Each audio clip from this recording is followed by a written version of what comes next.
Welcome to the season finale of the Arena Show, where we'll be doing a recap of what we've been doing for the past 5 months. My name is Sheila Chelagat, and all we've been doing these 5 months, we started with science. In science, we talked about the genetic modified organisms, where we looked at the health hazards and the positive of using the GMOs. Let's see what we did.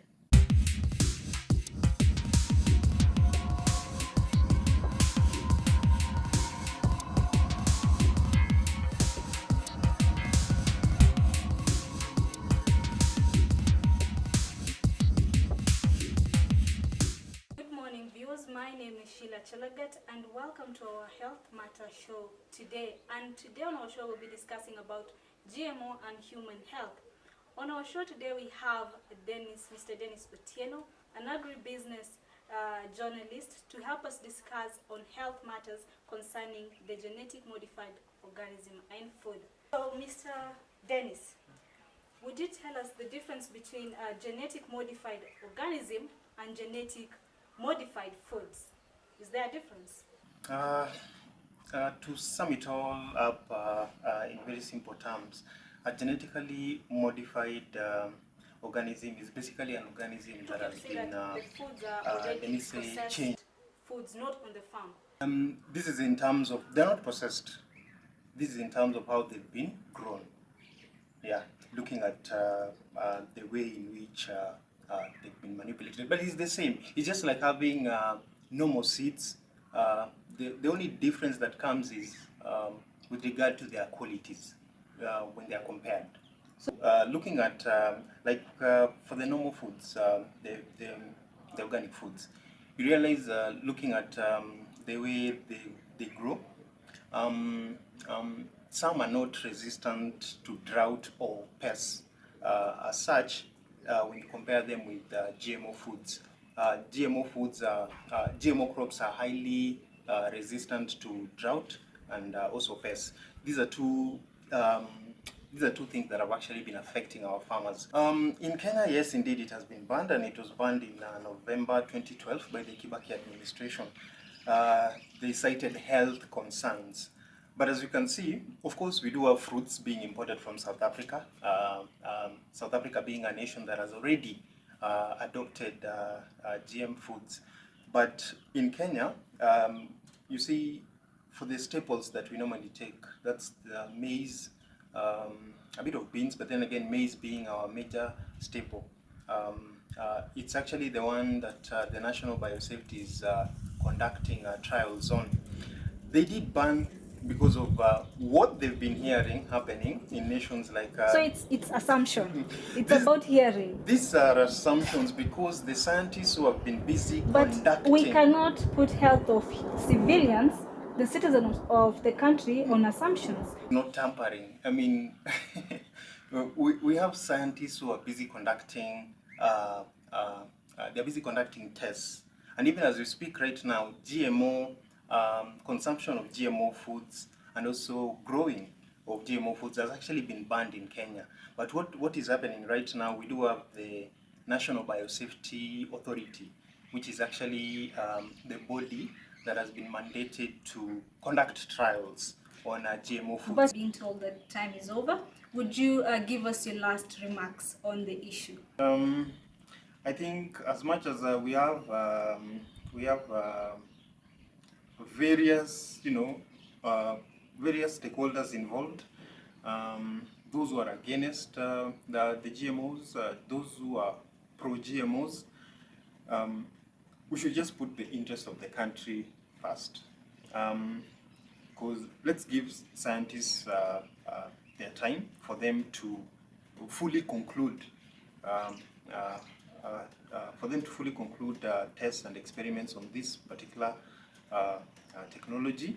And also, yeah, we should also listen to the rest who raised concerns about health, concerns about effects to the environment. We should also listen to them. But by the end of the day, it should be a win-win situation for everybody. Because once we decide to adopt GMOs, we should get ready for the consequences, which we might not see today. We might see them even after 50 or 100 years. And that marks the end of our show today. I hope you've learned more on GMO and you'd be able to take a caution on whether you want to remain organic or go the GMO way. But before we go, we have our hyper-local reporter, Miss Sally Kabue, on grounds, who will take us through Daystar University streets to tell us more on what the citizens are saying about GMO and what their take is. I've been your host, Sheila Chelagat. We can continue with more discussion on our social media platform. On Facebook, it's Sheila Chelagat, and on YouTube, Sheila Chumba. Thank you for being with us. Have a lovely day. Hi people, I am Sally and my friends and I will take us through our opinions on GMOs, and Faith will go first. Hi, GMO, genetically modified organisms, have both a good and bad. The good is that it has helped the world and most drought-stricken countries to have food in terms of food security, because we see agricultural crops have been modified to withstand harsh weather conditions, and this has helped improve the food security of most countries. Thank you, Faith, and we'll have Waigi on the same. Hey everyone, so my opinion in GMOs is that GMOs have affected us negatively. For example, we can see that most of the chemicals that form GMOs are causing health hazards in our bodies. For example, cancer. That's why we are seeing people, death rate is high at a young age. Also, GMO, we can say that it's affecting our local economy. Like our local traders, we opt to import things that are ready, because for GMOs, within 2 days, let's say something is up. But how God created, like we say, animals or plants is they go through a process. So it's affecting our local traders. So for me, I support that GMOs are affecting us negatively, though they have positive effects. Thank you. Thank you very much, Waigi.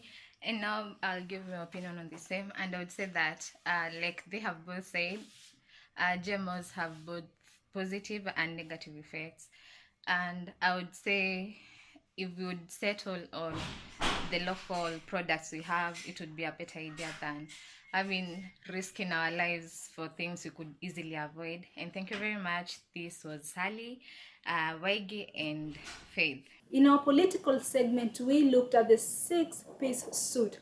This means that we looked at the way Kenyans vote, either depending on the particular political party, or the people, or rather the tribe. Here is the segment.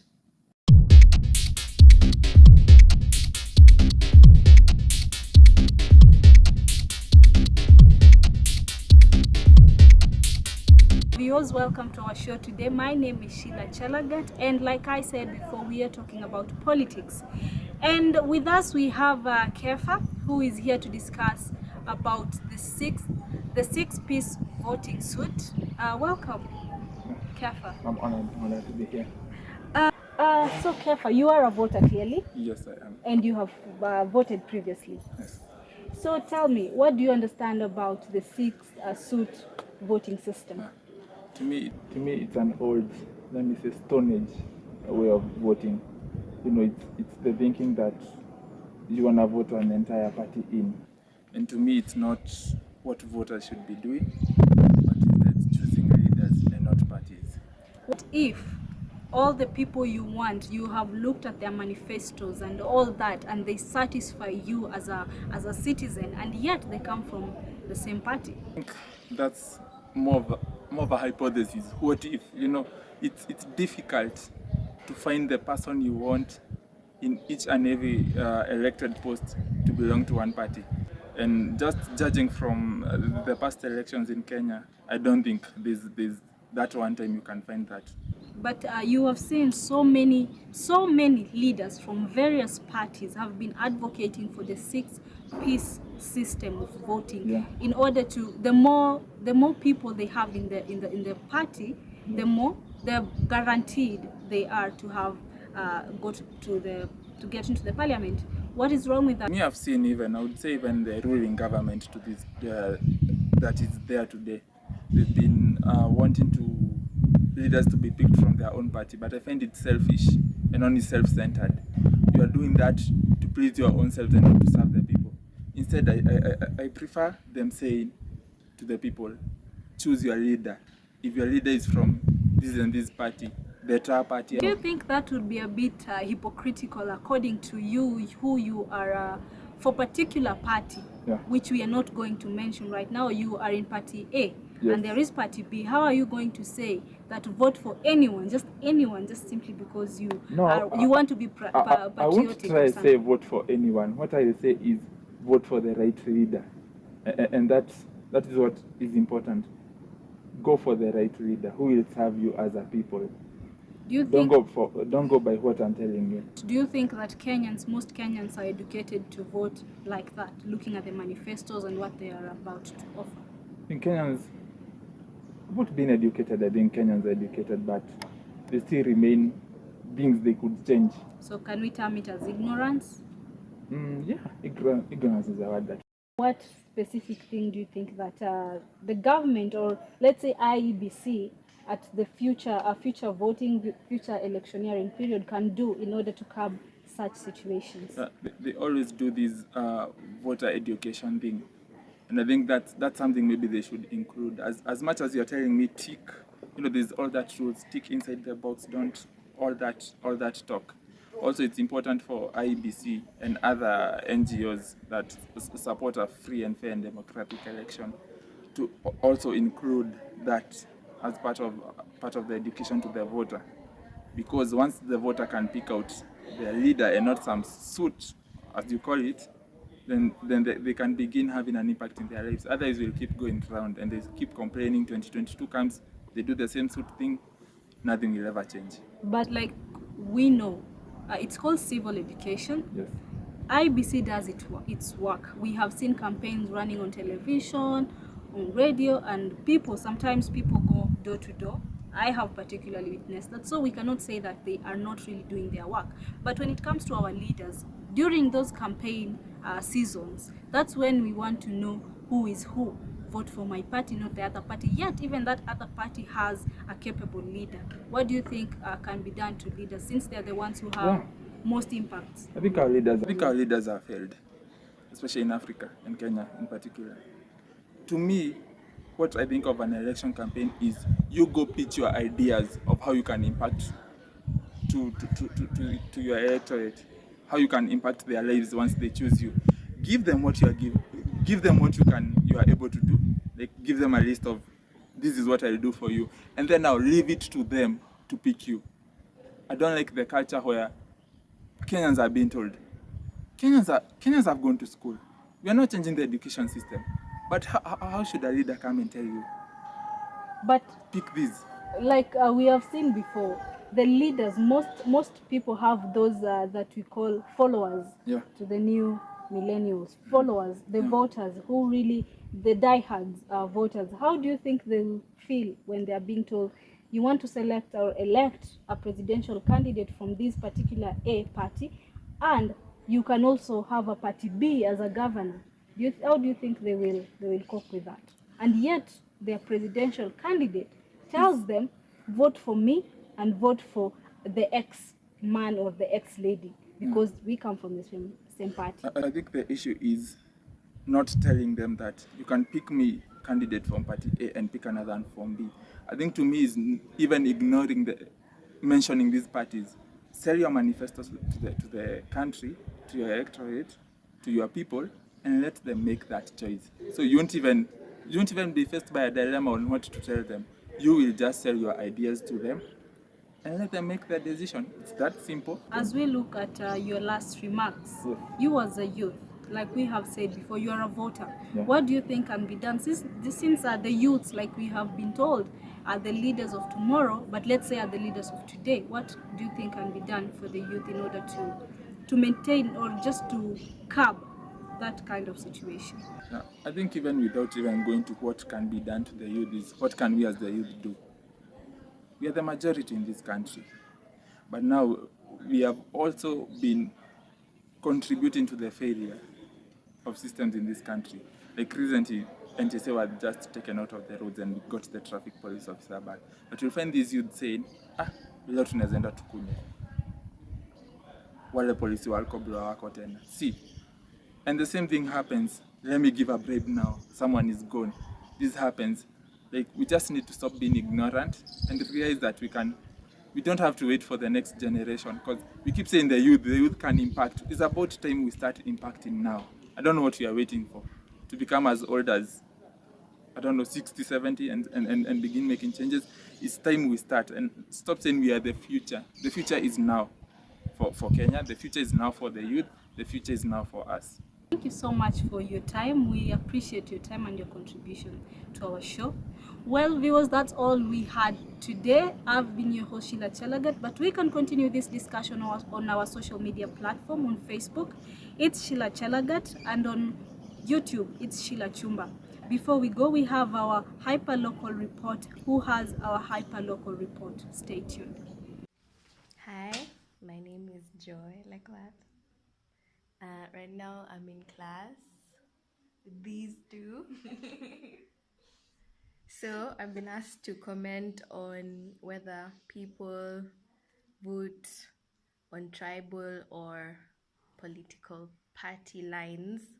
And I think, yeah, to some extent it's true, because funny enough, people will look at the ballot paper and most likely just look at the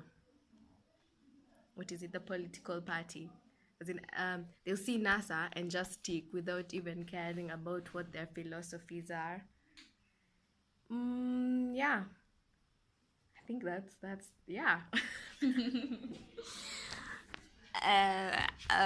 Joy also, and I also think that people do vote in the respective political lines or the respective tribal lines, because I think they feel comfort in that, and they think that they owe an allegiance to those leaders of their tribes.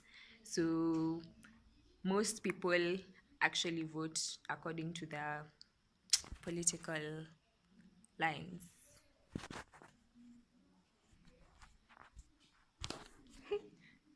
Hi, I'm Josephine, and I think politics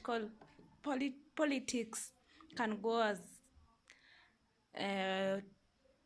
tribal, can be tribal political party, because you can see, for example, if I am a Taita and the Taita belongs to the coast, you see NASA dominant in the coastal region, I'll probably vote for the NASA people, but I don't do that. I choose the personality or what they like, what they'll be able to do for that county or Kenya as a whole.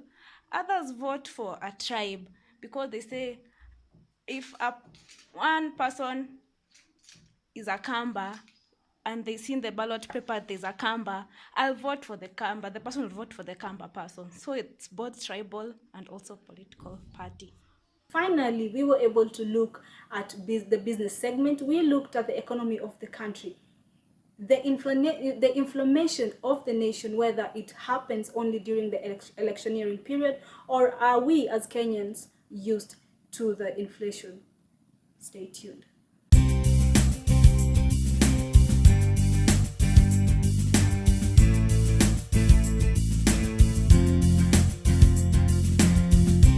Cost of living in Kenya is slightly higher than in Europe and in North America, but is also higher compared to what it should be today, because they are provided with amenities like private healthcare, private schools, and this also increases the cost of living in Kenya. The cost of living in Kenya increased tremendously. Gharama ya maisha saa hii life imepanda juu. Compare like last year when tulikuwa tunanunua vitu like unga ya ugali ilikuwa like 1050. Sasa imetoka 1050 imeenda mpaka 3080. Like life imekuwa ngumu. Kuingia na mambo na election, time election watu wengi walikuwa wanahofia like kunaweza kuwa na vurugu, like watu wa fight. So watu wengi walienda makwao. So like biashara hapo ilienda chini. Yeah, mambo na boycott, sema kitu kama maziwa. Unaweza tuma supplier aseme like order yenye ameweka wanaleta lakini wase wanunue. So vitu kama kusaidia maziwa yendi kitu yenye inaenda sasa ni kaa daima peke yake. This package ready for them as it includes the transport and the most expensive amenities that happen in life. For example, the medical care and the other expenses that are well known for man to be more expensive, like the medical, food, transport, among others. They are therefore requested that they should consider and negotiate the contract before it's accepted in the amenities. The Kenyan economy has really been up and down, especially during this time in Kenya, whereby we've been having elections. We've come from elections, we had to go back into elections, and you'll find that I was told back at home an egg was going for 20 shillings. Apart from the normal price, which is 12 shillings, and you'll find that this is really unfair to the common mwananchi, because this extra shillings this person might not be having. So it's not fair, the economy is not fair to the common mwananchi. And it went to an extent whereby not only foodstuffs but even means of transport, it keeps going up and down, and it affects people, but it's only that we can't survive without the things that we need. According to me, I feel that inflation has been a big issue in Kenya, and Kenyans are really suffering because of inflation. And I believe that we can do something to change the situation in our country. Especially during the election period, a lot of money that we pay in tax goes to the elections, and we noticed that this time round for the repeat of the elections we used around 20 billion. So it is mandatory that if we repeat elections, prices of goods, they go high, and things that become very expensive, and life becomes very expensive. But I believe something can be done to alter the same by the government coming up with procedures that will make the election period not be that expensive, so that the common mwananchi is not affected. Also look at our health sector, the way we've been having problems as a country. Nurses have striked for almost, I think, 5 months now, but we thank God the case has been solved. But either way, still our cost of living is still so high. Sasa mambo ya mboga nayo imeafektiwa sana. Transport iko juu, na transport ikiwa juu, hizi boka mali zinatoka zinaleta shida pia. Hata mvua ina affect sometimes, ya nyanya zinaoza, zinaribika, kama ndania sahi haiko, kama viazi sahi ziko juu kabisa, vitu zinapanda kabisa. The World Bank Group's strategy for Kenya is to support the government's efforts to end extreme poverty and increasing shared prosperity. The country partnership strategy, revised under the Performance and the Learning Review in June 2017, focuses on improving the economy's competitiveness and sustainability, protecting and helping the vulnerable to develop their potential, and building the consistency and equity through devolution. Elections in August 2017 returned President Uhuru Kenyatta to office for a second term, but were nullified in September by Kenya's Supreme Court, paving way for another presidential election in October against his main rival, Raila Amolo Odinga. In the end, Odinga boycotted the second election, saying it was not run fairly, and Kenyatta was sworn into office, but the atmosphere of the political uncertainty and the disputed elections created and contributed to a stalling of the economy. Political tensions in Kenya worried its neighbors as well, which used the Kenyan port of Mombasa as a transit point for their imports and exports. What has a beginning surely has an ending. This marks the end of our season 1. Stay tuned for season 2, starting soon. I've been your host, Sheila Chelagat. Have a good afternoon. Sema Njoki. Poa sana mama. Aki mimi sioni nikikuja. Mbona? Taki hizo maswali za Auntie Mary. Utolewa lini? Siendele kulea football team yake acha na maisha watu wengine. Njoki acha nikupigie. Mom, tunaweza ongea, niko na Airtel tubonge. Alafu ni Auntie Shiro napika. Mashakura, I can't. Kazi Magina yeye yoshina na boyfriends tofauti wako na hairstyles funny. Kwa change nayo? Njoki acha nikupigie. Uncle John drama. Nani anasema mimi iko drama? Mom. Njoki uko kwa loudspeaker. Tumia Airtel Tubonge to make Airtel to Airtel calls bila charges like other networks for 2 bob a minute. Suniambia kuhusu hiyo Airtel Tubonge unashinda ukitaja.